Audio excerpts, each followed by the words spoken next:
Buenas noches a todos los presentes. Sean bienvenidos una noche más a esta capacitación de educación financiera para emprendedores. Bueno, como recordarán, tenemos clases de lunes a viernes la siguiente semana. También tendremos clases de lunes a viernes. Mario, buenas noches.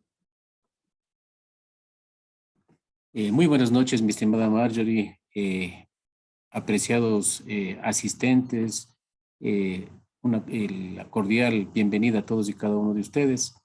Bueno, ha pasado el tiempo rápido, prácticamente es el quinto día de esta capacitación y nos complace el contar con la asistencia de ustedes y aspiramos sobre todo, nuestro principal objetivo es el de que esta información que la estamos compartiendo, estos conocimientos, estas vivencias y experiencias, estos conceptos, que sean de utilidad, sobre todo para todos y cada uno de ustedes, como inicialmente lo habíamos indicado el primer día.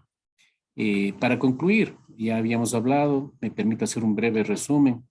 El día lunes, martes, miércoles y parte del día de ayer, habíamos hablado de los productos financieros, ¿verdad? Los que lógicamente en nuestro país y en realidad a nivel mundial, habíamos indicado que teníamos los temas principales de esta semana, eran tanto los productos cuanto los servicios del sistema financiero. En este sentido, un breve resumen en cuanto a los productos, habíamos hablado que teníamos productos del activo y productos del pasivo. Dentro de los productos del activo teníamos precisamente lo que correspondía a los préstamos y posteriormente a las tarjetas de crédito, ¿verdad? Esto considerado como producto del activo. Y obviamente vimos las características, vimos cuáles eran las condiciones que deben cumplir, que debemos cumplir el usuario financiero para acceder a un préstamo, acceder a un crédito, ¿sí? Habíamos hablado de las 6 Cs, ¿verdad? Luego también habíamos indicado con respecto a los tipos de crédito que están vigentes en nuestro país, precisamente los créditos productivos, los créditos de consumo, de vivienda o hipotecarios, los de interés social, los de educación, el microcrédito sobre todo, ¿verdad? Entonces, una vez que analizamos también, verificamos qué gastos se generaban o qué costos se generaban por estas operaciones de crédito. Y también vimos que era de una manera sencilla, pudimos consultar el tema de los, de los simuladores con respecto a cuáles eran las condiciones si es que yo, dependiendo del tipo de producto, yo podía acceder y hacer cálculos registrando el capital, registrando el tiempo, el plazo, y podía hacer los cálculos. Y a través de la tabla de amortización, a través del cálculo de la modalidad francesa o de la modalidad alemana. Les habíamos indicado también que esta es una consulta que está prácticamente a la mano de manera abierta en todas las páginas web de las instituciones financieras, las cuales ustedes tienen la posibilidad de acceder. Sí, y de hecho, de acorde a cada una de las realidades, ustedes podían o pueden aplicar, pero como les comentaba, y una pregunta que nos hicieron, si es que nosotros podemos escoger o podemos solicitar y decir quiero esta modalidad o la otra, es nuestra elección como usuarios financieros, ¿de acuerdo? Entonces, una vez que ya se evidenció este tema, la invitación cordial para que ustedes la puedan realizar. Recomendaciones finales con respecto al tema de créditos. Simplemente cuidemos nuestro historial de pagos, cuidemos nuestra experiencia crediticia para que obviamente tengamos la posibilidad de que nos aprueben inmediatamente. Decíamos también como unas últimas novedades que anteriormente, hasta antes de la pandemia, a los 15 o 30 días, dependiendo del tipo de crédito, ya una cuota que no fue pagada a tiempo pasaba a vencido, con las consecuencias que esto conllevaba, cuáles eran obviamente el recargo de tasas de interés y todo lo demás, ¿verdad? A raíz de la pandemia se estableció medidas de gobierno, se estableció que no eran ya a los 15 o a los 30 días, ¿verdad? Y se estableció que sean a los 60 días. Entonces, esto también se dio, a raíz post pandemia, se dio vigencia de esta medida hasta el 30 de junio de este año. Es decir, ya este momento hubiéramos estado con el inconveniente, o sea, ya se hubiera concluido con esta posibilidad de ampliar el plazo para que pase a vencido. Esto, lógicamente, el gobierno amplió aún más y se extendió hasta el 31 de diciembre de este año, ¿sí? Entonces, eso es lo que actualmente está vigente en nuestro país. Habíamos hablado también de la diferencia entre lo que era un refinanciamiento y una reestructuración, ¿se acuerdan ustedes? Que era el refinanciamiento, era las mismas condiciones, se supone que yo, o sea, estoy ya como yo usuario financiero deudor, se supone que ya tenía o tengo problemas para los pagos porque ya de pronto mi nivel de ingresos ya no es el mismo de antes o ya no puedo cubrir el pago de las cuotas y ahí se venía el refinanciamiento, se daba pues el refinanciamiento, mismo que cómo lo puedo obtener o cómo lo puedo conseguir. Obviamente explicando, analizando, detallando la situación actual, mi nivel de ventas, de gastos, etcétera, y puede darse una ampliación del plazo, lo que conllevaría que mis cuotas mensuales sean menores de las que actualmente son y puedo obtener o puedo acogerme a esta posibilidad del refinanciamiento. La reestructuración, la diferencia, en cambio, ¿cuál era la gran diferencia con el refinanciamiento? Que la reestructuración, lógicamente, se da una vez que ya tengo problemas ya mucho más complicados o más graves, es decir, ya mis cuotas pasaron a vencido, es decir, ya no puede ni siquiera pagar la cuota. Entonces, si esto ya no es la primera, una cuota, son dos, tres, entonces ahí de pronto aplica la reestructuración. Ahora, ¿cuál es la diferencia, la figura legal de la reestructuración? Es de que ya es un nuevo préstamo, ¿sí? Es decir, me dieron el préstamo, me invento, el número 1020, hace 2 años, y lamentablemente ya pasó a vencido 3, 4, 5 cuotas. ¿Qué pasa? Me van a generar una nueva operación de crédito, ya no la 1020, sino la 2050, pero a la fecha que me aprueban la reestructuración, me van a hacer un recálculo tanto del capital cuanto del interés que está pendiente, más del interés de mora, porque recordemos que si ya están unas cuotas, ya se generó interés de mora. Entonces, se capitalizan los intereses y el nuevo valor de capital, obviamente va a ser capital más interés normal más interés de mora. Sí, este nuevo valor me dan una nueva operación de crédito. Sí, esas son las diferencias entre la reestructuración, sobre todo, y la posibilidad de. Entonces, eso es lo que se está definido y legalmente autorizado en nuestro país. Eso con respecto a las operaciones de crédito. Luego vimos los productos del pasivo. ¿Cuáles eran estos? Los más importantes, más conocidos también por todos y cada uno de nosotros, las cuentas de ahorro, las cuentas corriente y los certificados de depósito a plazo, ¿sí? Entonces, ¿cuáles eran las diferencias entre ellos? Las cuentas de ahorro, obviamente, son los productos a la vista, depósitos a la vista que el socio, el cliente, cuando necesite, los puede, ¿sí? La cuenta corriente, pequeña gran diferencia, es de que obviamente esto ya es un poco más para temas de empresariales, ¿verdad? Porque en la cuenta de ahorros necesito obligatoriamente yo acudir a la institución financiera para hacer el retiro del saldo que yo tengo en mi cuenta, ¿sí? Debo requisitos indispensables, la libreta de ahorros, más la cédula del titular, lógicamente.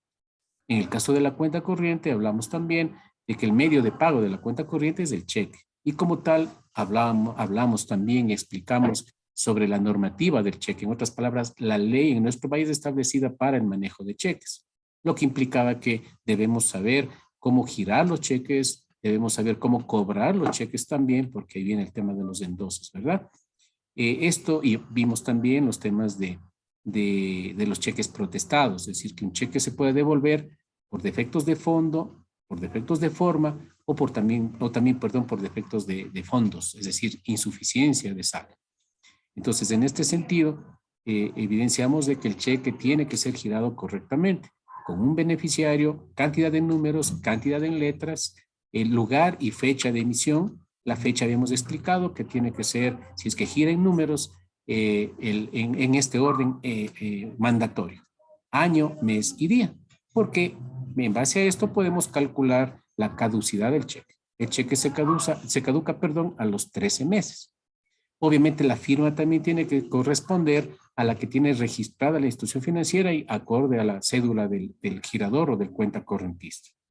El beneficiario, ¿qué puede hacer? Puede cobrar el cheque por ventanilla, depositando en una cuenta donde tenga su nombre o en su defecto endosando el cheque, ¿verdad? Hablamos también del doble endoso y hasta el triple endoso. Condiciones para el endoso: cheques girados hasta $2,000 a personas naturales pueden ser susceptibles de doble endoso o inclusive de triple endoso. El doble endoso simplemente en el reverso de los cheques viene eso ya la figura que me permite endosar el cheque, que dice endoso A. Entonces, si el cheque está girado a mi nombre, Mario Paredes, yo lo puedo endosar a otra persona. ¿Qué significa endosar? Ceder los derechos. Es decir, yo renuncio y digo, ya no soy el beneficiario, yo ya no puedo cobrar este cheque porque ya estoy cediendo mis derechos a nombre de tal persona. Yo con esto estampo mi firma y mi número de cédula. Y ese momento, el nuevo beneficiario es el que tiene derecho sobre este cheque para cobrarlo por ventanilla si no está cruzado o para depositar. O a su vez, hasta para un tercer endoso que la normativa establece desde diciembre del año 2017, que se puede tener ya hasta un triple endoso. ¿Qué pasa con los cheques que están girados a nombre de empresas o de instituciones jurídicas? Lógicamente, estos cheques no pueden tener doble ni triple endoso. ¿De acuerdo? Entonces, esto un poco en resumen de lo que vimos de los productos financieros. Empezamos el día de ayer también a ver el tema de los servicios financieros, ¿verdad? Y precisamente los que están ahorita estoy exponiendo, hablamos ayer de la tarjeta de débito, de las condiciones, características, las ventajas, las desventajas, ¿verdad? Hablamos también de los cajeros automáticos, que son los medios mediante los cuales nosotros podemos acceder a este servicio. Es un medio mediante el cual yo puedo obtener mi dinero o dependiendo del saldo que mantenga en mi cuenta corriente o mi cuenta de ahorros, y lo puedo hacer a través de cajero automático. ¿Qué otros servicios a través de cajero yo puedo obtener? Puedo hacer compras de tiempo celular, puedo hacer, pago de servicios básicos, puedo también hacer avances, puedo hacer transferencias inclusive. Y por último, últimamente, en los últimos años, ya se han venido el tema de los cajeros automáticos recicladores. ¿Cuál es la ventaja de estos cajeros? Es de que yo puedo realizar depósitos en efectivo, depósitos en cheques, puedo también hacer el pago de consumo de la tarjeta de crédito. Entonces simplemente registro ahí la tarjeta, el número de la tarjeta y registro el pago. Las limitaciones que tenemos con este tipo de cajeros automáticos son obviamente de que puedo hacer, en pocos casos puedo hacer depósitos en monedas, ciertos cajeros ya de tecnología de punta, pero en la mayoría tengo que hacer depósitos en billetes de 20, de 10 y obviamente en cantidades cerradas, ¿de acuerdo? Pero ya tengo la posibilidad y eso es una de las ventajas o beneficios de los cajeros automáticos. Bien, Luego, Mario, antes de comenzar con nuevos temas, tenemos dos preguntitas. La claro. señora Elvia Criollo nos dice, buenas noches, una consulta, ¿desde qué momento es registrado en el buró de crédito o es por tiempo vencido? Muchas gracias, interesante. Es la pregunta que estábamos esperando el día de ayer. Precisamente, sí, como habíamos hablado, ¿cuándo se registra en buró de crédito o la central de riesgos? El momento que yo paso a vencido, lógicamente, ¿verdad? Entonces, es lo que nosotros debemos tener cuidado. La recomendación es de que nosotros tengamos, lógicamente, en cuenta cuál es el vencimiento de mi cuota para no tener este inconveniente. Recordemos que en tarjetas de crédito es exactamente igual como un préstamo, como un crédito de consumo. Entonces, de igual manera, si mi cuota en la tarjeta no puedo pagar mi fecha digamos, mi corte es el 30 del mes y hasta el 15 del siguiente mes es el pago. Actualmente, por esta emergencia que hemos vivido, tanto de la pandemia cuanto ahora la reactivación económica, a los 15 o 30 días ya pasaba vencido. Ahora se extendió, como les decía, a 60 días. ¿Qué pasa si yo durante un mes ya se me venció el 15 de junio el pago en la tarjeta o de préstamo? El 15 de julio automáticamente ya voy a pasar precisamente como vencido, ya pasa a vencido, ya se genera interés de mora lógicamente ya voy a pasar al buró de crédito. Entonces, cuando pasa a vencido una operación, es cuando ya se registra en buró de crédito. Listo, tenemos dos preguntas más ya para que pueda continuar. De Diego Reascos nos dice, consulta por favor, si recibo un cheque de un cliente, ¿cómo puede saber o puedo saber si tiene fondos antes de que entregue? Porque puede ser protestado. Gracias. Claro. Bueno, lamentablemente en este sentido, en línea no se puede hacer ese tipo de consultas, ¿verdad? Pues por eso yo les sugeríamos el día de ayer en la noche, de que si usted por su negocio está obligado, porque si no acepta cheques como medio de pago para una compra a su cliente o para una venta suya, mejor dicho, lógicamente lo más seguro, lo más recomendable es de que usted diga, listo, o sea, en mi venta yo recibo el cheque, yo le envío al cobro y el día de mañana despacho la mercadería de lo que usted me esté comprando. Si esto no es factible por el giro del negocio, porque de pronto usted puede perder ventas en ese sentido, entonces la otra recomendación es tratar de coordinar, tener alguna persona en la institución financiera que solamente porque recuerde, y esto la próxima semana se va a hablar más, ampliar el tema de sigilo bancario.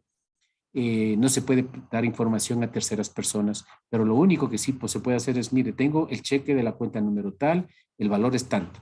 Simplemente confírmeme si tiene disponible suficiente.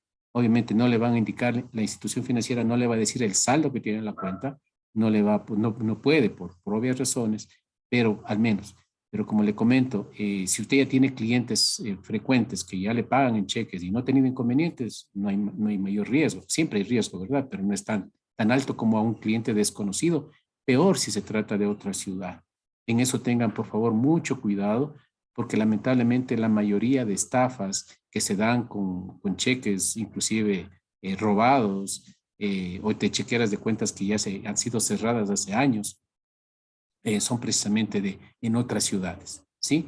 Entonces, no, o sea, la recomendación, como repetimos, es primero, si es que le pagan con cheques por sus ventas, de pronto tener esta modalidad, de que si listo, usted me paga con cheque, entonces el día de mañana yo le despacho la mercadería.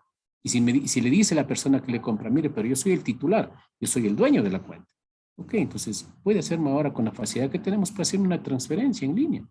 Sí, a través, ustedes saben, ahora la ventaja es lo que vamos a ver en banca electrónica a continuación. La ventaja es que con el celular yo ya puedo hacer transferencias en línea en ese momento y es mucho más seguro, ¿verdad? Entonces, pero si sin embargo de esto ya le condiciona y dice, no, es que yo tengo cheque, es que no. Entonces, simple y sencillamente, ya tendría yo más precaución. Ya no sabe qué política de nuestra institución, de nuestra empresa, de nuestro emprendimiento es ventas en cheques, al día siguiente se despacha la mercadería, por seguridad sobre todo. ¿Sí? Entonces, es Listo. lo que he respondido. Ok, dos preguntitas y cerramos por el momento. José Pachay dice, ¿los gastos de cobranza de interés por mora se los cobra desde el primer mes vencido o después de los 60 días vencidos? Obviamente, a raíz de que ya pasa a vencido, se generan todos estos gastos, ¿sí? A raíz de lo que pasa a vencido. Porque lógicamente, recuerden que el interés de mora, que es un interés adicional y es inclusive una tasa mayor que el interés normal, se genera a raíz de que la cuota de la deuda pasa a vencido. Ahora, lo que sí hay que aclarar, si ya tengo gastos de cobranza, no, o sea, ya se pasó a vencido en alguna ocasión, como ya el historial lamentablemente ya se afecta, el historial crediticio me refiero, al siguiente mes que otra vez otra vez se vence la deuda, inmediatamente se van a seguir generando e incrementándose gastos de cobranza. Recuerden que los gastos de cobranza también se van añadiendo por antigüedad. Es decir, no es lo mismo yo estar un día vencido que estar 10 días vencido, porque los gastos de cobranza a medida que pasa el tiempo se van incrementando, la gestión de cobranza sobre todo, ¿no? Listo, María, la última consulta y de ahí continuamos. Rafael Segarra, buenas noches. Antes de pasar de tema, tengo una pregunta sobre la reestructuración. Fui a la Corporación Financiera Nacional y me dicen que ya no se está aplicando. ¿Cómo se debe acceder a una reestructuración? Bueno, en realidad en la reestructuración, si bien es cierto, es una posibilidad que tiene el usuario financiero, tiene que acogerse a las condiciones de la institución financiera. Si según la pregunta que nos hace, si es de la Corporación Financiera Nacional, obviamente estamos hablando de una entidad de gobierno, ¿verdad? Una entidad pública. Entonces, en este sentido, ya son condiciones políticas que cada institución las establece, ¿sí? Es decir, si bien es cierto, es una posibilidad, en este sentido, no es un derecho nuestro, no es como el caso que yo quiero abrir una cuenta y abro donde yo prefiera, donde yo elija. En el tema de reestructuración ya depende también de las políticas y de las condiciones de la institución financiera. ¿De acuerdo? Ahora, este tema, lógicamente, depende también del motivo. O sea, usted como usuario financiero sí podría consultar cuál es el motivo por el cual no tengo la opción de la reestructuración. Entonces, eso sería la recomendación que nos permitiríamos hacer, es de que usted, a través de su asesor financiero, valide, confirme cuál es el motivo, cuál es la razón. ¿Sí? Tal vez de pronto el refinanciamiento, si no fue la primera figura, qué fue lo que sucedió, qué fue lo que pasó. Ahora, diferente, lógico, ¿verdad? Si ya el tiempo de vencimiento, de vencido, ya es mucho tiempo acumulado, obviamente las condiciones lamentablemente no se prestan para. Pero lo que Disculpe, vimos es de no que sé si me averigüe. puede interrumpir un segundito. Es Claro, justo yo hice la claro. pregunta. Mucho gusto, soy Rafael Segarra. Lo que me acaban de decir es de que se va a fusionar lo que es la corporación financiera con el banco de, Pan no me acuerdo, Ecuador, Ban Ecuador, y por esa correcto. razón es la que no. Por ejemplo, en el caso es de mi papá. En el caso de mi papá, él no tiene mora, no cumple bien los pagos. Obviamente, como la parte de la teoría, como se decir yo, cumple con todo lo que dice la reestructuración. Tiene un ingreso, puede pagarlo, pero obviamente los intereses están acumulando y no es conveniente. Entonces estamos buscando la opción de aplicar esta forma, porque dentro del código, lo que decía en la corporación mismo, dice que se puede refinanciar a 60 meses plazo con un porcentaje del 5% anual, lo cual, entre comillas, un monto grande, pero tiene la capacidad de pago. Pero la corporación en sí nos dicen de que no, que ya no está aplicando esa ley, que esa ley es derogada. Esa era mi consulta en Ya. general. Para que Sí, interrumpa. no, tranquilo, más bien, señor Segarra, muchas gracias por su participación. No, en realidad, en este tema, como le decía, ahí sí hay circunstancias especiales, ¿no? Como usted nos acaba de indicar. Lo que está, este momento ya se está fusionando la Corporación Financiera Nacional y Ban Ecuador, posiblemente ya establecen ciertas condiciones y tal vez, digo yo, tal vez temporalmente está limitado, pero ya una vez que se funcione, creería yo que se va a brindar estas opciones, se van a abrir estas opciones, pero el tiempo si no lo sabemos, ¿verdad? Pero mientras tanto ya la deuda sigue, los intereses siguen incrementándose y eso no es tan conveniente para el deudor. Entonces, en ese sentido. No sé si mi estimada Marjorie, ¿alguna otra pregunta?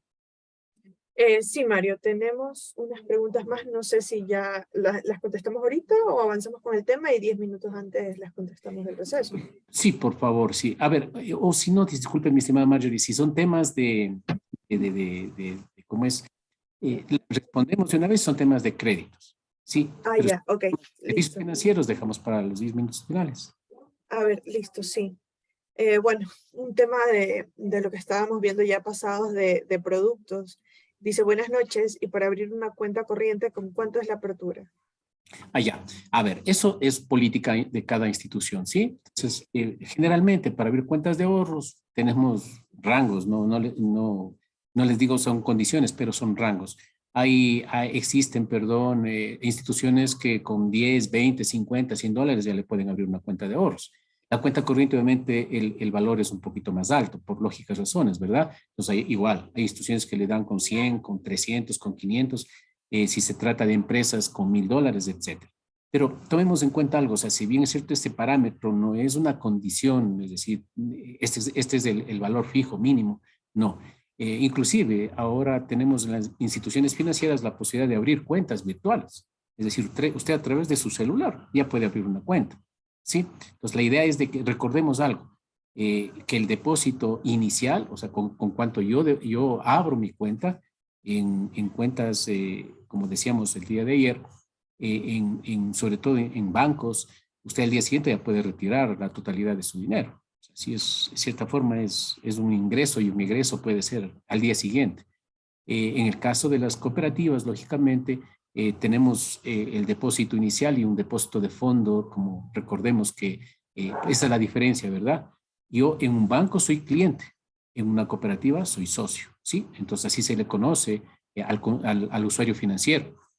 ¿Por qué en la cooperativa soy socio? Porque esa es la connotación de la estructura de la institución como tal. Es decir, el cooperativismo implica de que todos sus miembros son socios de esta cooperativa y yo como usuario soy también socio. Entonces, generalmente, cuando yo abro mi cuenta en una cooperativa, tengo un fondo de inversión, ¿sí? Este fondo, es decir, en otras palabras, me invento con $50.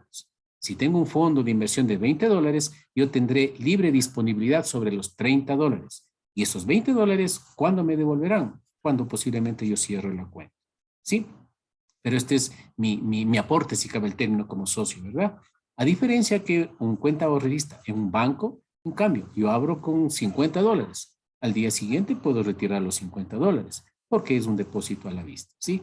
Pequeña diferencia. Entonces, respondiendo a la pregunta, no existe una condición, un valor fijo o normativo que establezca, que exija que para abrir una cuenta es tal valor para abrir como requisito indispensable. Cada institución tiene su política interna y, como digo, tienen el rango, 20, 30, 50, $100, dependiendo de cada institución. Y el usuario final es el que tomará la decisión. Listo, Mario. Hace un momento se habló sobre depósitos en banca virtual. Tenemos una consulta del señor Santiago Mena que dice, ¿qué debería hacer si hago una transferencia vía banca web, pero me equivoco de cuenta y transfiero a alguien más? Ah, caramba, interesante pregunta y lamentablemente sí se dan estos casos, y digo lamentablemente. Lo que pasa es de que en ese momento, recuerden que, y ya vamos a hablar de banca electrónica, el momento en que yo tengo mi acceso y tengo mi banca virtual, obviamente yo soy dueño del proceso, me refiero yo, usuario financiero, ¿verdad? Entonces, yo el momento que escojo y por esa razón, en el proceso como tal, siempre, si ustedes se han fijado, cuando yo escojo y digo, listo, yo voy a hacer una transferencia de $100, escojo el beneficiario y le dice ahí, antes de yo aceptar, me dice, ¿estás seguro de que los datos están correctos? Entonces, o sea, es una recomendación validar. Sin embargo de ello, yo me equivoqué y en lugar de poner la cuenta número 1520, le puse la cuenta 2015 para hacer fácil el ejemplo. Y resulta que a quien yo le iba a transferir era, digamos, a un proveedor mío. Y me equivoco y no me percato que a pesar de que me dice, por favor, confirmar si está correcto, y sin embargo le pongo a aceptar o pongo el OK, se fue la transferencia. Lamentablemente, como yo soy quien está registrando los datos y está haciendo la transacción y está aceptando una vez inclusive la reconfirmación, prácticamente quedo yo lamentablemente a solucionar el tema. Si yo transfería a quien no correspondía, tengo que yo gestionar yo directamente la recuperación de este valor. Porque como ustedes saben, la institución financiera no se ve involucrada directamente en el problema. ¿Por qué? Porque el canal está abierto, el servicio está, es como el cajero automático. Yo soy el que ingreso, qué cantidad deseo retirar. Yo inclusive, si es que yo puedo hacer una transferencia ahí mismo, digo a qué cuenta, registro yo el número de cuenta, inclusive el número se supone que en mi base de banca virtual, yo ya registré los beneficiarios de mis transferencias. Si es un beneficiario nuevo, debo tener obviamente el cuidado. Entonces, y para registrar necesito no solamente el número de cuenta del beneficiario, sino también el número de cédula. Entonces, son varios factores que yo tengo que llenar para hacer la transferencia. Entonces, sin embargo de eso, no tuve el cuidado, no tuve la precaución y lamentablemente transferí a quien no correspondía, voy a la institución financiera y les digo, señor, sabe que tengo un problema. Miren, sabe que por error transfería a quien no correspondía. Lo único que la institución financiera me puede hacer es decir si es que, o sea, si fue a otra institución, caramba, es un poquito complicado, porque la institución 1 no tiene la base de datos o la información de la institución 2. Si fue internamente capaz, que puede decir, sabe que sí, en efecto, está hecha la transferencia a otra cuenta dentro de la misma institución. Pero la recuperación, como insisto y repito, corre de cuenta del usuario financiero. Por esta razón, ¿no? Porque es quien ingresa los datos y quien valida y quien confirma.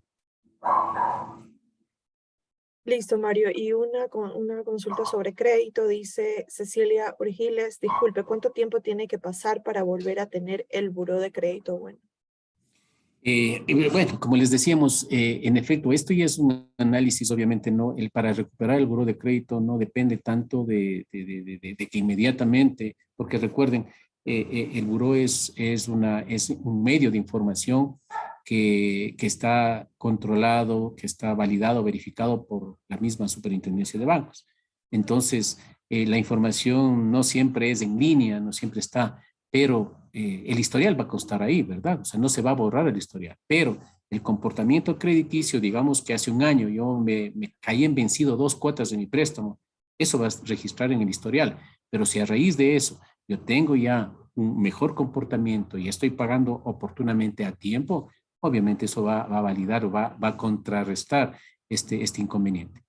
Recordemos, ha habido casos de personas que por las circunstancias, de ejemplo, la pandemia, es un caso evidente de que la mayoría afectó en su comportamiento crediticio, pero esto no era un tema que yo no quise pagar y porque me gasté en otras cosas, no, sino que lamentablemente mis niveles de ingresos ya no fueron iguales porque lógicamente afectó el tema de la pandemia, no teníamos ventas, estuvimos prácticamente en aislamiento total, 1, 2, 3 meses cuando recién inició la pandemia.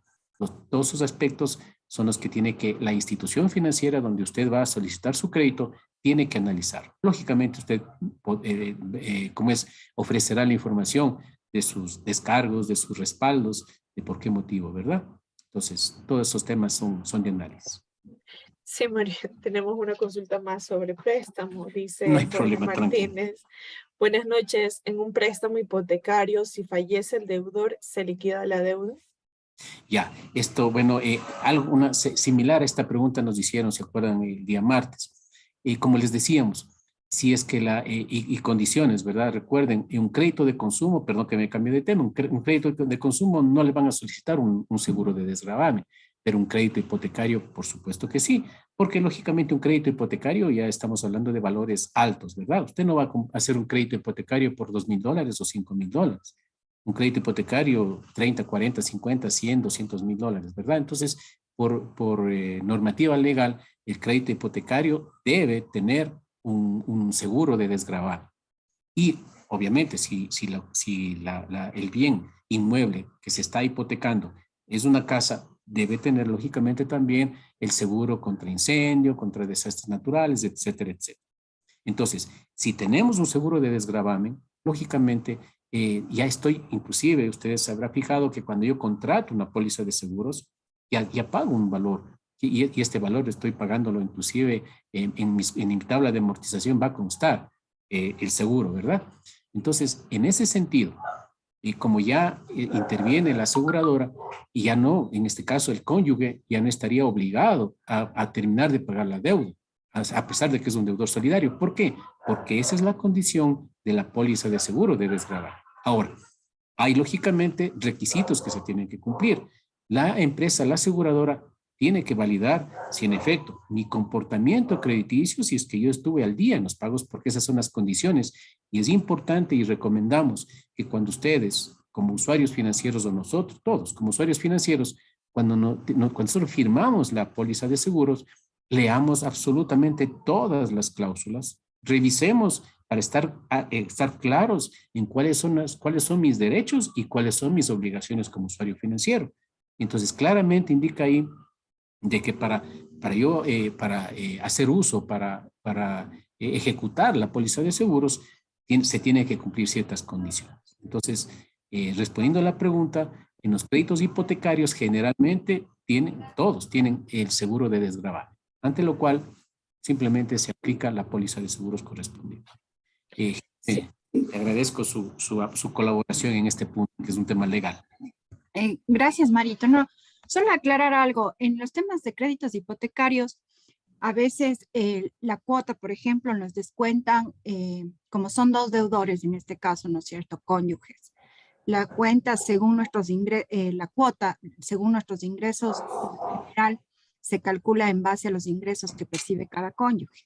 Entonces, supongamos que yo tengo una cuota sumada de $1,200, ¿no es cierto?, mensuales.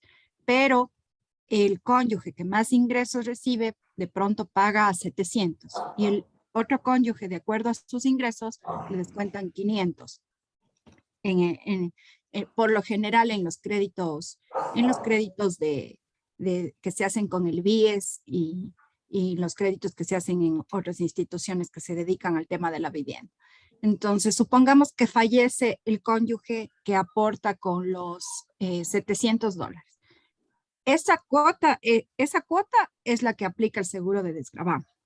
La otra cuota, el cónyuge sigue teniendo su trabajo y sigue teniendo el mismo ingreso, entonces continúa pagando el saldo de esa deuda, pero lo que él se comprometió, lo que se calculó el departamento de riesgos en este caso, porque según los ingresos se calcula esa cuota, ¿no? Por eso son los dos deudores. Entonces, esa otra cuota se seguirá pagando normalmente. Únicamente el seguro nos cubrirá la cuota del cónyuge que falleció, pero la otra seguirá vigente cobrándose. Entonces, en el caso de que la persona era el único ingreso era de la persona y el otro solamente es el cónyuge, es un deudor solidario, pero no tiene ingresos y no se calculó el riesgo, o sea, supongamos que era una persona que no trabajaba, ¿no es cierto? O sea, no tenía ingresos y obviamente el cónyuge cubría la totalidad de la cuota, entonces el seguro de desgravamen igual aplicará obviamente en la cancelación del total de la deuda. Entonces, eso nada más, Marito, de ahí estaba todo bien, por si acaso piensen que fallece un cónyuge y yo también voy a dejar de pagar. No, no es así, sino obviamente se aplica a la persona que falleció y como estaba calculado el tema del descuento, el pago de la cuota correspondiente. Muchísimas gracias, mi estimada Jime. Caramba, siempre muy oportuna su intervención y su colaboración. En efecto, sí, miren, en realidad, como bien les decía, prácticamente es recomendable de que nosotros lo que firmamos leamos, ¿sí? Completamente. Sí, ahí vamos a ver las condiciones, tanto derechos cuanto obligaciones que tenemos. Sí, mi estimada Marjorie. Sí, Mario. Tenemos otra consultita sobre préstamos también. Lilian Calada nos dice, por favor, ¿cómo podemos recuperar un buró si hemos llegado a la central de riesgo o qué tiempo necesitamos para empezar a retomar con un crédito? Sí, como les decía, bueno, en realidad el historial lamentablemente no se pierde, ¿sí? O sea, como ponía el ejemplo hace un momento, si yo hace 2 años tuve 3 cuotas vencidas, pero vencidas, es decir, ya no pagué a tiempo y se pasó el tiempo, el plazo, se generó inclusive interés de mora, estos números rojos, si cabe el término, van a constar, ¿verdad? Pero mi calificación, mi score, ¿cómo se puede recuperar? A medida que yo vaya siendo ya cumplido en el pago de las cuotas, ¿sí? Obviamente depende de condiciones, no hay una regla que diga, listo, usted empieza a mejorar su comportamiento crediticio y a ser ya oportuno en los pagos y en 3 meses ya recupera su score. No, esto depende lógicamente, como repito, en qué condiciones la deuda, qué valor estuvo vencida, si fue un crédito de consumo, si fue un crédito productivo, si fue un crédito de vivienda, etcétera, etcétera. Sí, pero la recomendación, insistimos, es obviamente de que mi comportamiento crediticio sea, mis pagos ya sean normales. Jime, muchas gracias por tu colaboración. Solo para acotar aquí, no hay un tiempo específico en el que podamos recuperar nuestro buró, porque también va a depender de qué tan dañado se podría decir el buró, ¿no? Cuánto me atrasé, cuántas cuotas no pagué, cuántos meses estuve vencido y demás. Porque obviamente este es un algoritmo que calcula el comportamiento mensual de los usuarios financieros. Entonces, obviamente, si es que me atrasé unos 2 meses, si yo continúo pagando de pronto 6 meses puntual, se va a modificar ese comportamiento y se va a recuperar.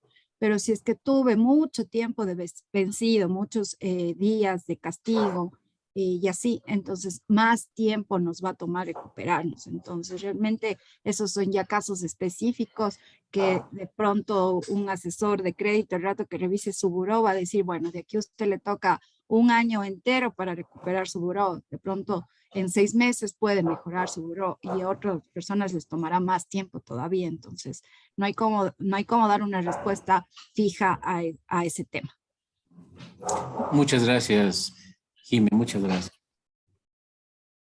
Listo, mi estimada Marjorie, tal vez no más preguntas. Sí, una consulta más. José Pachay dice, si tengo vencido un año en un crédito y llego a un acuerdo y cancelo toda la deuda se borra del historial enseguida. Jimé nos acaba de indicar esto, ¿verdad? Obviamente, la obligación como tal ya no va a existir, pero en cambio la calificación, esa se va a mantener a medida que luego yo demuestre que soy un sujeto de crédito. ¿Sí? Sí. Que tengo Sí, Jimé. Justamente, Marito, así yo cancele los valores que tengo pendiente y me ponga al día en los pagos, o sea, esa calificación del buró de los meses que no pagué a tiempo y demás, o sea, no se puede borrar. Entonces, se sigue manteniendo el historial. Entonces, la idea es que necesitamos un comportamiento adecuado durante varios meses para que el buró se vaya recuperando o el score vaya aumentando su calificación. Listo, muchas gracias, mi estimada Gina. Bueno, en realidad para nosotros, miren, aunque nos ha tomado todo este tiempo, pero qué importante que es para nosotros el que existan estas inquietudes, estas preguntas, esta necesidad de respuestas, porque esto nos demuestra que los temas son de importancia para ustedes y estamos a las órdenes para absorber todas las inquietudes, todas las dudas, preguntas que ustedes tengan. No importa que nos tome más del tiempo previsto para el efecto, pero lo importante es eso, ¿verdad? Por este motivo, este es el objetivo de esta capacitación precisamente era eso, que toda la información que ustedes ahora la están recibiendo y las dudas se les aclaren y sobre todo que tengamos conocimiento y sepamos, tengamos los elementos de juicio necesarios para tomar decisiones, para saber cómo actuar ante tal o cual servicio, requerimiento tanto de producto cuanto de servicio financiero, ¿sí? Entonces, si no hay más preguntas, retomamos el tema, la capacitación que estaba prevista para el día de hoy. Y ya, listo, una vez hecho el resumen, bueno, vamos ahora sí, ayer vimos, como les decíamos ya, el tema de las tarjetas de débito, del cajero automático también, ¿verdad? Y vamos a ver ahora lo que es la banca virtual, ¿sí? Entonces, permítanme solamente. Mario, hasta que tengamos lista lo que usted va a poner en la pantalla, Silvia Lucero nos dice, si uno es garante, ¿cómo se puede limpiar el historial crediticio? A ver, y gracias por la pregunta. Interesantes preguntas que hemos tenido el día de hoy. Recordemos que cuando nosotros somos garantes, somos deudores solidarios, ¿sí? Es decir, ese es el grado de responsabilidad que uno asume cuando es garante. Entonces, prácticamente uno tiene que pensar muy bien para ser garante, porque prácticamente es el codeudor, o sea, a ver, aclaramos. Tenemos deudor y codeudor. Deudor es el principal y codeudor es generalmente el cónyuge. ¿Qué pasa con los garantes? También tengo el garante y el cogarante. ¿Qué sucede si es que el deudor o los deudores, deudor y codeudor, no están cumpliendo, no realizaron sus pagos como se comprometieron cuando firmaron el pagaré? ¿Quiénes en segunda instancia, quiénes son los responsables del pago de esa deuda? Los garantes. Entonces, como tal, si bien es cierto, no es una responsabilidad directa, inicial, principal, pero sí es una corresponsabilidad. Entonces, lógicamente, si usted en el buró de crédito, lamentablemente, yo fui garante y mi deudor, lamentablemente, se atrasó en los pagos, quedó en vencido y todo más, inclusive hasta por último, capaz que yo también ayudé para que se igualen las deudas en los pagos. Lamentablemente, mi buró de crédito como garante va a constar esto, ¿sí? Eso sí, va a quedar registrado que yo tuve una deuda vencida, pero como garante, no como deudor. Esa es la pequeña diferencia, ¿verdad? Entonces, lógicamente, como garante, yo asumo una responsabilidad, pero no es una irresponsabilidad directa, perdón el término, de parte mía, ¿verdad? Entonces, esto hay que aclarar, esto hay que responder con claridad. Entonces, sí, no sé si con esto respondíamos la pregunta, mi estimada Marjorie. Sí, bueno, ya no tenemos preguntas por el chat, nos quedan 5 minutos. No sé si algún participante desea exponer su duda, su consulta sobre estos temas que están muy interesantes para todos. ¿Algún participante desea, no sé, desea realizar la consulta en estos minutos que nos quedan?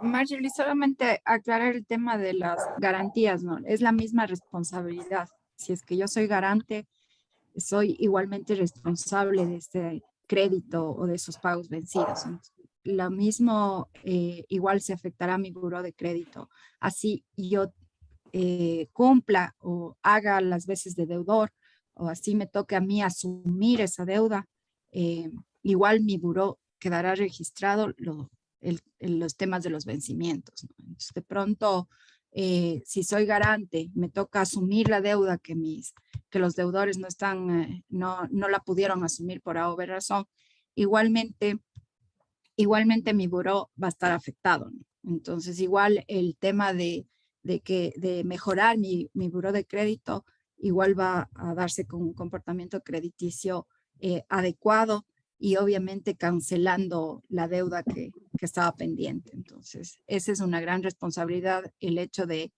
ser garante de alguien. Entonces, ahí sí, a todos nos toca pensarlo 2 veces. Listo, Jimena, muchas gracias. Hace un momento el señor Javier Venegas alzó la mano, no sé, señor Javier Venegas. Sí, buenas noches. Bueno, una pregunta relacionada. Perdón. Tengo entendido que el Banco Central de cada país es el que regula el flujo de la masa monetaria, es decir, el que administra cuánto circulante tiene que haber en el sistema para que la economía funcione correctamente. ¿Estoy bien en esto? ¿Estoy hablando correctamente? Y si es así, ¿cómo se hace aquí en el Ecuador, tomando en cuenta de que no tenemos dinero propio? ¿Cómo actúa el Banco Central en este caso aquí en Ecuador? Gracias. Listo, sí, muchas gracias por su interesante pregunta. En efecto, evidentemente, la función de los bancos centrales y de manera particular en el Ecuador es precisamente esta, ¿verdad? Tal es así que el control, el manejo, la emisión de billetes, si bien es nosotros nuestra moneda en el Ecuador es el dólar. Entonces, cada vez que en nuestro país, Banco Central genera o establece que tenemos un déficit de billete, de moneda, se tiene que hacer la importación desde Estados Unidos, pero esto lo controla y lo maneja el Banco Central en efecto. Jimé, le escuchamos, tenga la bondad. Un poco solamente para también aclarar y que sea de información general.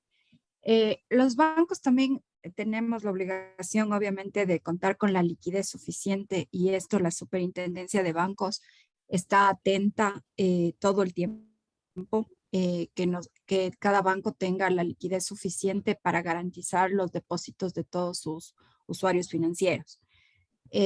Todos los años, al momento que se hace el cierre anual y que vemos los resultados en tema de la utilidad que genera cada institución financiera, igualmente la Superintendencia de Bancos nos dice cuánto de esa utilidad generada se puede repartir a los accionistas dueños del banco y que por lo general es un porcentaje en los últimos años no se ha repartido utilidades a los accionistas. Me parece que la última vez que se repartió en el caso del Banco del Austro fue hace unos 4 o 5 años, pero apenas, por ejemplo, un porcentaje del 20% de la utilidad generada se puede repartir a los accionistas. Ellos nos indican cuánto. O el 10% o a veces el 5% anteriormente. Los últimos años, la superintendencia, en base al análisis económico que hacen del sistema financiero, además, nos dicen el 100% de utilidad generada se recapitaliza. Entonces, todos los años las instituciones financieras, esa utilidad capitalizamos en la misma institución. Entonces esos fondos se quedan como capital de cada institución financiera. Entonces eso es algo regulado. No es que mientras más, obviamente mientras más utilidad hayamos generado, obviamente de pronto esa utilidad en ciertos niveles está garantizada por los organismos de control a cuánto se repartan los accionistas y el resto se queda en la misma institución. Entonces, solo para aclarar que igual de esa forma se mantiene la garantía de que todos los depósitos de nuestros usuarios financieros están debidamente respaldados. Ok, gracias. Gracias, Jimé. Y bueno, el tiempo se nos fue rapidísimo. Mi estimada Marjorie, usted tiene la palabra. Sí, Mario, bueno, muchas gracias por todas las aportaciones, por todas las participaciones. Tenemos una consulta de la señora Silvia Lucero, pero Mario, ¿le parece si la resolvemos al regresar del receso?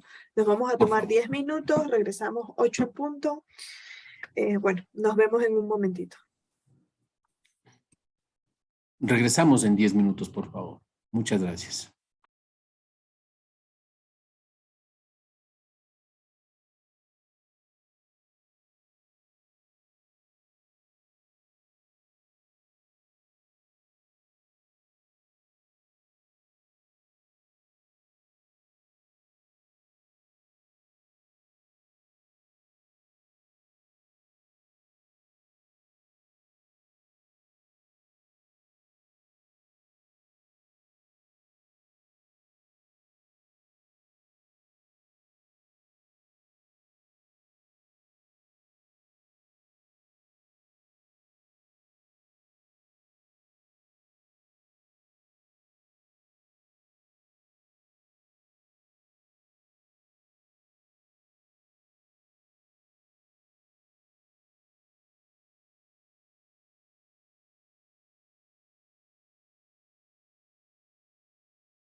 Listo, buenas noches, estimados. Vamos a retomar la sesión con dos preguntitas que nos quedaron pendientes.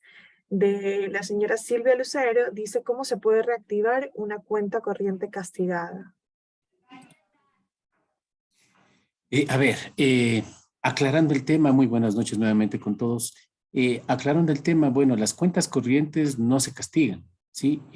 La sanción que existe para las cuentas corrientes es la inhabilitación de los titulares. Y esta inhabilitación se da, lógicamente, por temas de cheques protestados.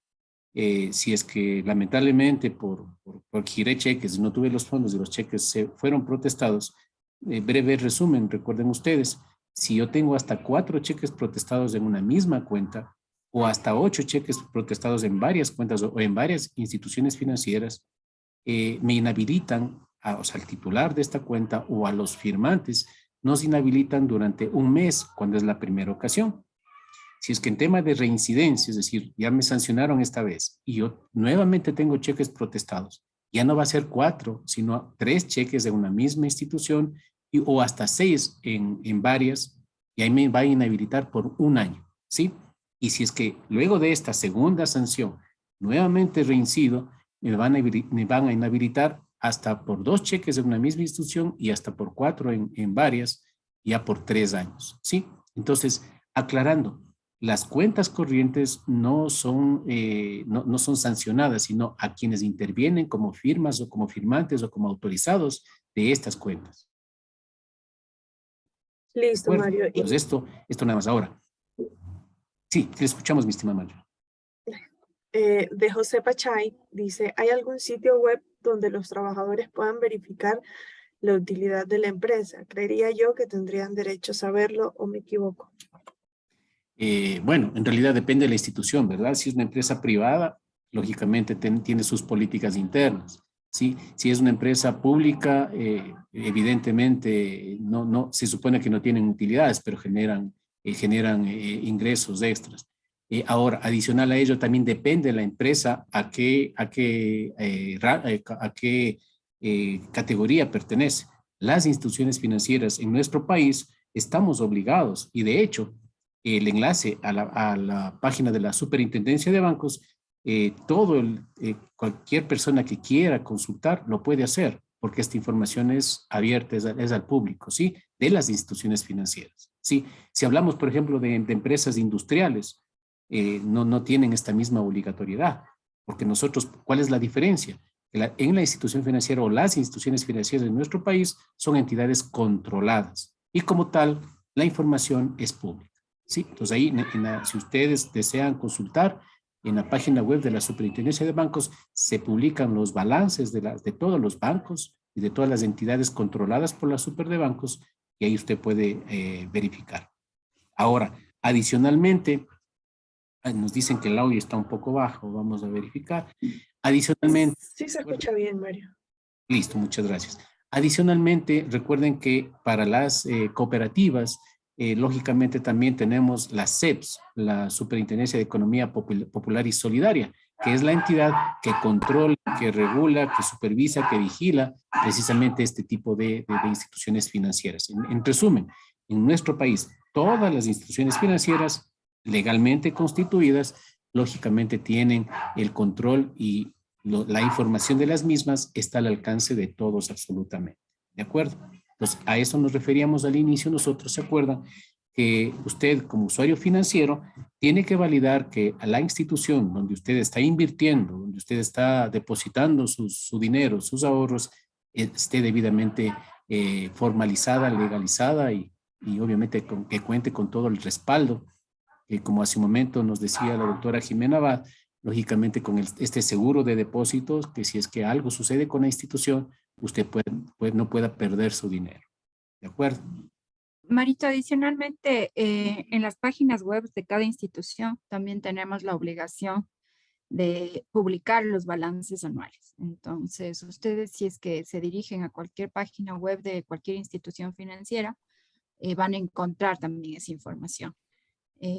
Por lo general hay enlaces que nos llevan justamente a los informes de los auditores externos que que normativamente nos exigen las entidades de control. Y también en la superintendencia de compañías, a lo que es empresas privadas, les exigen que se carguen los balances. Ahora, tal vez es necesario tener un usuario dentro de la página de la superintendencia de compañías para obtener acceso a la información. Pero también obviamente están reguladas por la superintendencia de compañías y se exige el tema de presentación de balances.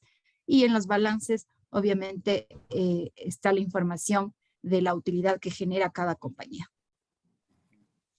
Listo, muchas gracias, mi estimada Jimé, por su colaboración. Bueno, ahora sí, entrando en materia y para concluir con los temas interesantes, y agradecemos toda la participación de todos y cada uno de ustedes, las preguntas muy, muy interesantes. Para concluir, como decía, con el temario que tenemos para el día de hoy, y para concluir con los servicios financieros, tenemos precisamente dos temas que nos quedaron pendientes, cuál era la banca electrónica y lo que es giros, transferencias, ¿verdad? Entonces, hablando de banca electrónica, y ahora es ya conocido este tema. Si hablábamos hace 5 o 10 años, prácticamente era muy nuevo todavía en esa época, pero ahora ya está inclusive cada vez va aumentando su utilización, y la banca electrónica, como su palabra lo indica, no es otra cosa sino la plataforma que le permite al socio, al cliente, al usuario financiero, tener un acceso a un sistema en línea, ¿verdad? Mediante el cual puede consultar su saldo, consultar el movimiento de su cuenta, inclusive puede hacer transferencias desde la comodidad de su celular o desde su domicilio o desde su oficina, a través obviamente del acceso a la banca virtual, que es la institución financiera a usted le asigna. Obviamente tiene que tener las seguridades correspondientes que vamos a ver más adelante. Y mediante este acceso, usted tiene su banco, su cooperativa, su institución financiera en la mano, mediante la cual usted no necesita acudir físicamente a su institución, sino simplemente desde su cuenta, si dispone de los fondos, usted puede hacer transferencias. Inclusive ahora tenemos también el servicio del cash management, que no es otra cosa sino una plataforma mediante la cual, si usted es un empresario, usted puede inclusive desde su plataforma administrar y pagar el sueldo de sus empleados, por ejemplo. Usted genera una orden de pagos en la que dice, listo, yo simplemente genero la autorización para que de mi cuenta de la empresa me debiten y les acrediten a mis 10 empleados tal valor a cada uno de ellos, ¿sí? Entonces, usted puede tranquilamente administrar sus roles de pagos, me refiero a sus empleados si los tuviese. Inclusive puede también gestionar tema de cobros, es decir, tiene usted convenios con sus proveedores, usted genera la orden para que la transferencia, en cambio, ahora va a ser acreditada en su cuenta. Todo esto lo maneja la plataforma del cash management, y esta plataforma lógicamente es a través de la banca electrónica, ¿sí? Son varias los beneficios, las bondades que brinda este canal de este servicio financiero, ¿de acuerdo? Ahora, importante también que debemos tomar en cuenta cuáles son. Esta plataforma facilita la aceptación de pagos para realizar transacciones sin tener que usar el dinero, ¿verdad? Me refiero al dinero en efectivo, lo que la última, ¿verdad? Y al final voy a hablar de este tema de liquidez también, qué significa, ¿verdad? El desarrollo de los sistemas financieros y los avances en la tecnología de información han permitido el surgimiento de estos nuevos medios. Me refiero a la banca. Son cada vez más utilizados a nivel mundial, obviamente. Perdón, los sistemas de pago electrónicos permiten realizar transacciones financieras entre dos partes a través de una entidad financiera autorizada, obviamente, por los intervinientes. En general, esta plataforma se caracteriza por la facilidad, por la flexibilidad y por la seguridad para realizar estas transacciones. Sin embargo, los usuarios financieros debemos conocer cuáles son las ventajas y las desventajas de estos medios de pago. Y lo segundo, analizar qué opción nos conviene utilizar, ¿sí? ¿Cuáles son estas ventajas y desventajas? Ventajas podemos señalar que son más seguras que el uso del efectivo. Imaginémonos nada más cómo ha ido evolucionando el tema. Para quienes tenemos ya algunos años de edad, miren ustedes, tal vez en la década de los 80s, de los 90s, cómo eran los pagos. No sé si ustedes yo creo que la mayoría también son jóvenes, pero también tal vez recuerden que conversaban sus papás. En los trabajos, ¿cómo realizaban los pagos de los sueldos? Eran en sobres, en dinero en efectivo. Le hablo del año 1980, 1990, ¿verdad? Así eran los pagos que se realizaban. Luego, esto fue evolucionando y el pago decían, listo, entonces ya no le vamos a pagar en efectivo su sueldo, le vamos a hacer la acreditación en la cuenta para que usted disponga de él mismo, ¿de acuerdo? Entonces, también se emitían los cheques. Pues imagínense, si una empresa tenía 1000 empleados, tenían que emitir 1000 cheques o tenían que hacer 1000 sobres con los billetes ahí para pagar los sueldos, ¿sí? Pues todo esto fue evolucionando. Ahora, lógicamente, el tema de las acreditaciones o el pago de sueldos ya es en línea, eso está automatizado. Y obviamente hay empresas que nos que dice, a ver, los empleados tienen sus cuentas en varias instituciones financieras. Entonces, ahora, a través de los canales electrónicos, se da la facilidad para que el dueño de la empresa realice las acreditaciones en todas las cuentas, en las diferentes instituciones financieras que tienen sus empleados, ¿sí? Esa es una de las ventajas. Es decir, ya no tenemos el riesgo de tener el dinero en efectivo para realizar estos pagos. Permite también pagar por bienes o servicios de una manera inmediata, obviamente, y más rápida, ¿verdad? Ahora usted puede pagar sus servicios básicos a través de la banca electrónica. Puede pagar a un proveedor, hacer el pago de una transferencia inmediatamente, ¿de acuerdo? Aparte de ello, permite un fácil control sobre las operaciones y gastos realizados, porque usted tiene un historial, tiene en línea qué transacciones usted realizó, a quiénes acreditó, qué acreditaciones usted recibió. Todo esto lo tiene la consulta, o sea, no necesita usted ir a su institución financiera y decir, quiero el detalle de los movimientos de mi cuenta, quiero que me impriman un corte de cuenta. Usted lo puede hacer a través de la banca electrónica en línea, el momento que usted necesite, a la hora que usted lo requiera.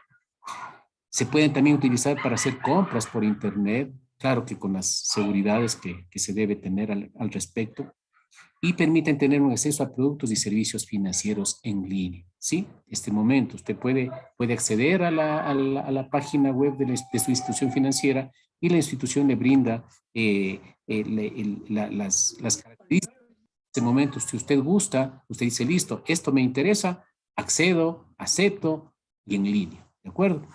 ¿Cuáles son las desventajas? Si no conocemos las medidas de seguridad y si no se utilizan estos medios de pago con cautela, lamentablemente podemos ser vulnerables de delitos financieros. ¿De acuerdo? Ya vamos a ver un breve ejemplo. Estos sistemas están bajo la observación de todo tipo de hackers. ¿Quiénes son, lamentablemente, cómo se conocen los hackers? Lamentablemente son los delincuentes cibernéticos, ¿verdad? Sí se conocen. Es decir, son aquellas personas que lamentablemente se dedican o se especializan en cómo vulnerar la página web, cómo vulnerar su clave de acceso al correo electrónico, de acceso a su banca virtual.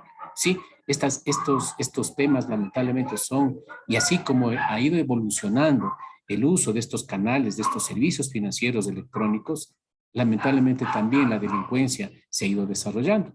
Entonces, ¿qué cuidado debe tener usted?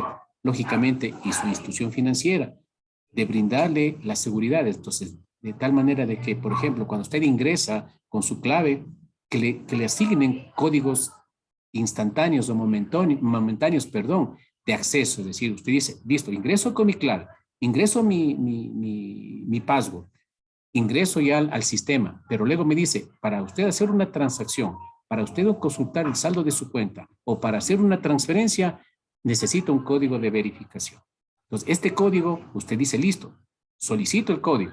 Este código le llega a otro medio que usted haya registrado en su institución financiera, ejemplo, a su celular, a su correo electrónico.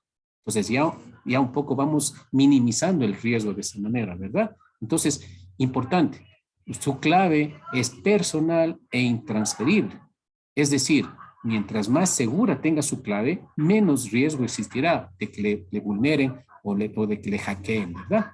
Entonces, estas recomendaciones, lógicamente, las debemos tomar, ¿verdad? Adicional a ello, nosotros debemos estar interesados, formados, educados para que estos medios de pago los podamos utilizar de la mejor manera, ¿verdad?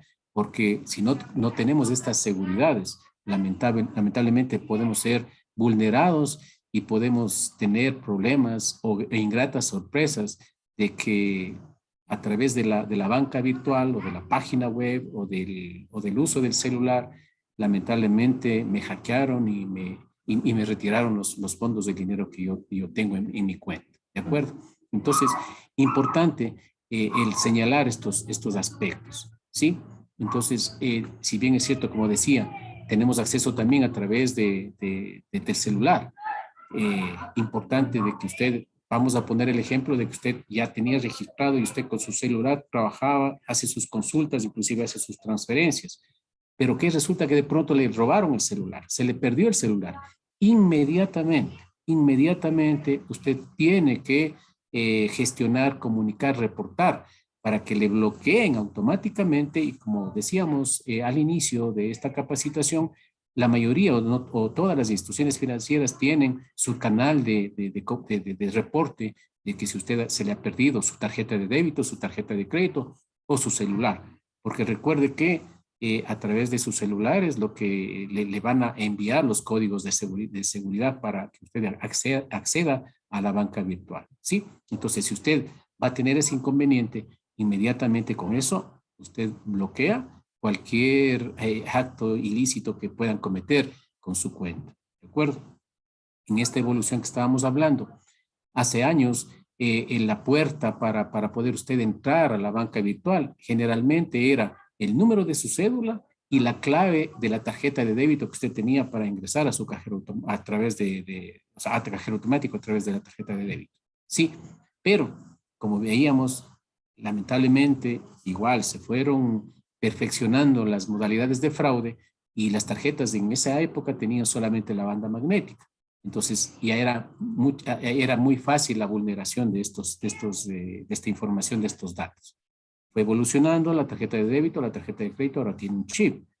En el caso de la banca virtual, ya no es la clave del cajero, de la tarjeta, perdón, la que usted ingresa, la llave de ingreso a su banca virtual, no. Ahora ya se conocen ahora como tokens, ¿sí? Que son los códigos de ingreso y estos códigos son temporales. Es decir, no es un código, no es como la clave del cajero, que mi clave era 1, 2, 3, 4 y esa clave era indefinida.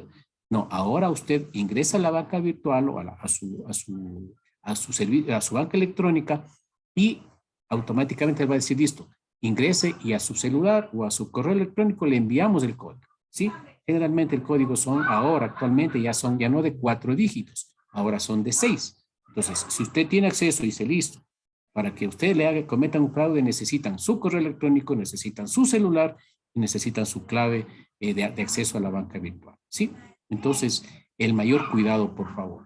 De igual manera, el tema de prestar o de solicitar información, recuerden que tiene que ser de medios seguros.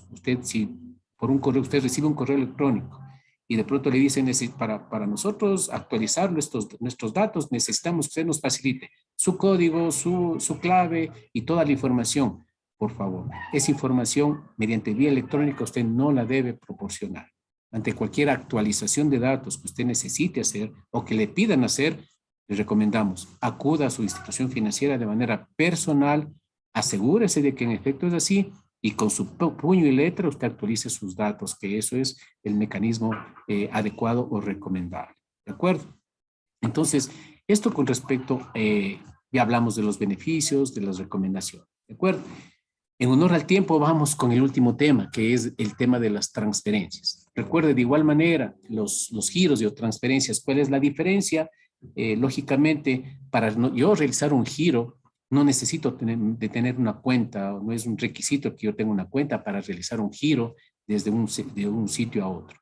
Ejemplo, la mayoría de estos casos se dan más bien de giros que nosotros recibimos, ¿verdad? Nuestros familiares que se encuentran fuera.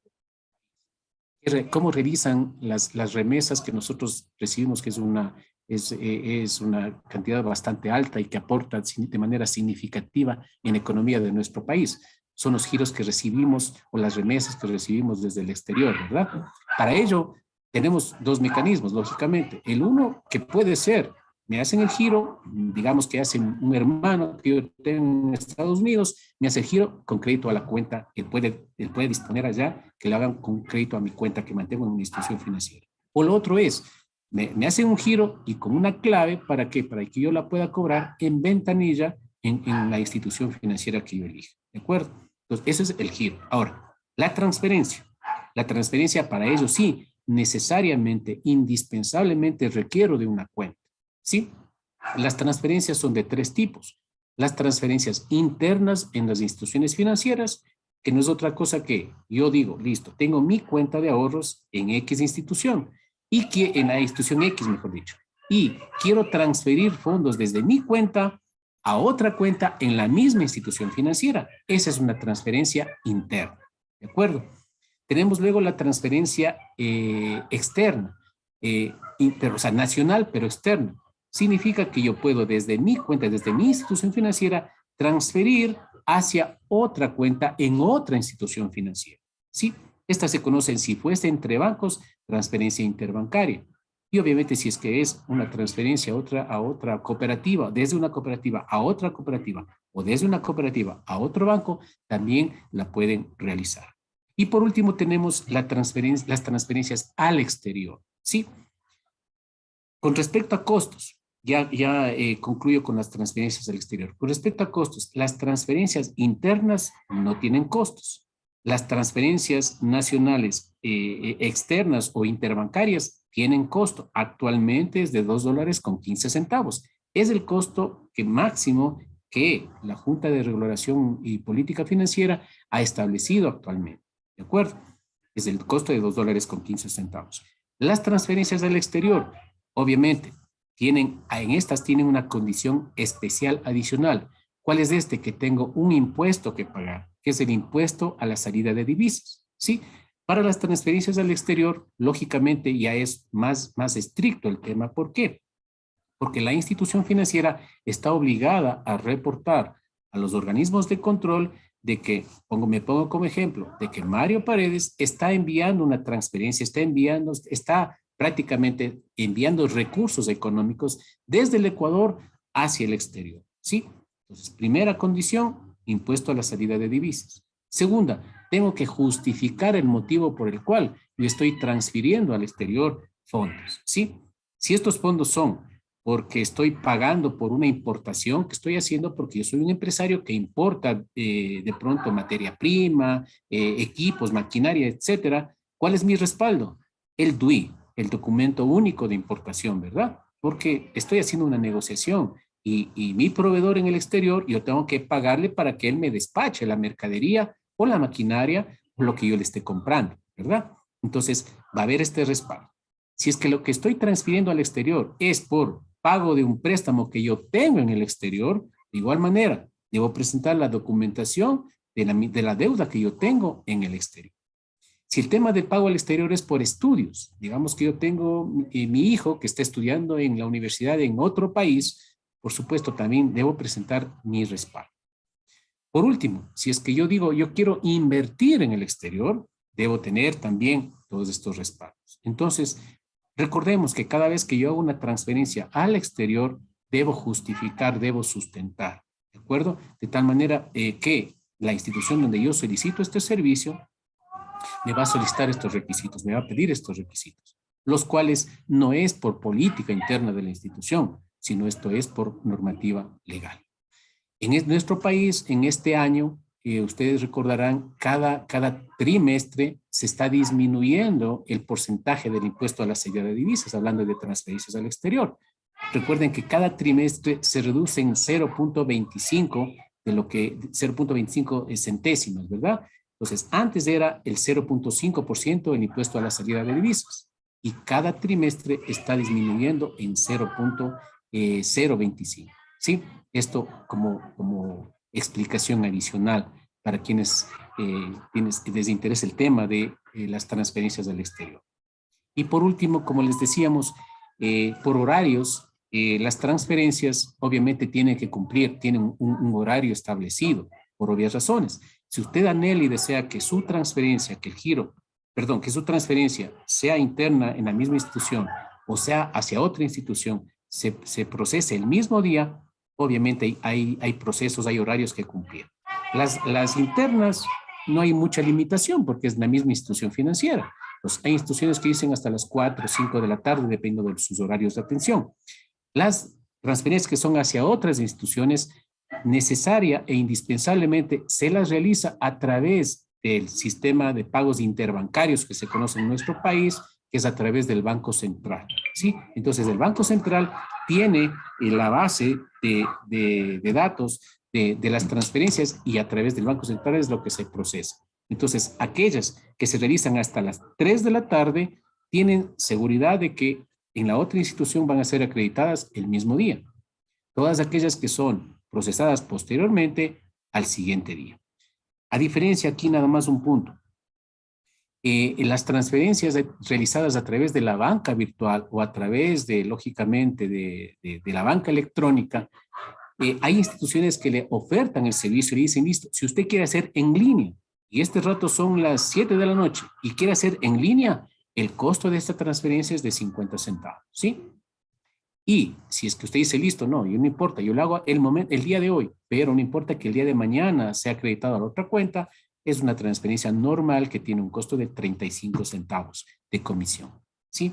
Entonces, bueno, consideramos que al momento, hasta el momento hemos creo yo, abarcado los temas, si bien es cierto, han sido muy interesantes las intervenciones, las preguntas de todos y cada uno de ustedes.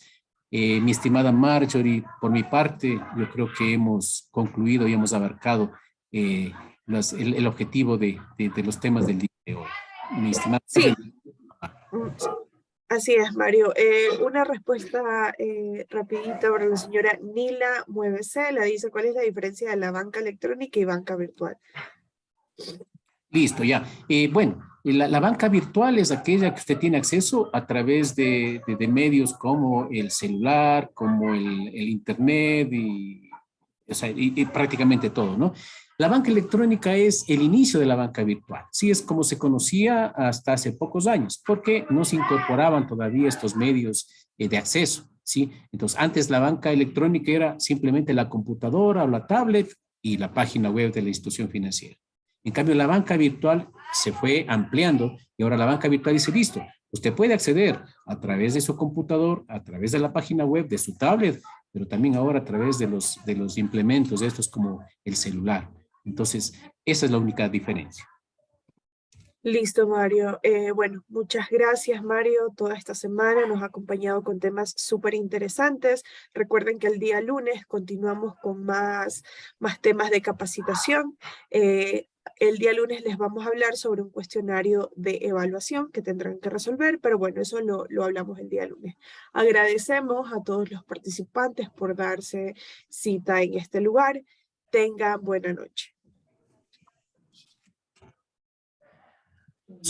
Gracias. Finales de nuestra parte, excelente fin de semana y muchas gracias por su asistencia y por su atención. Excelente fin de semana para todos. Bendiciones.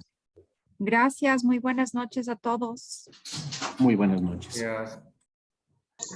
Muchas gracias. Hasta el fin de semana. Muy buenas noches.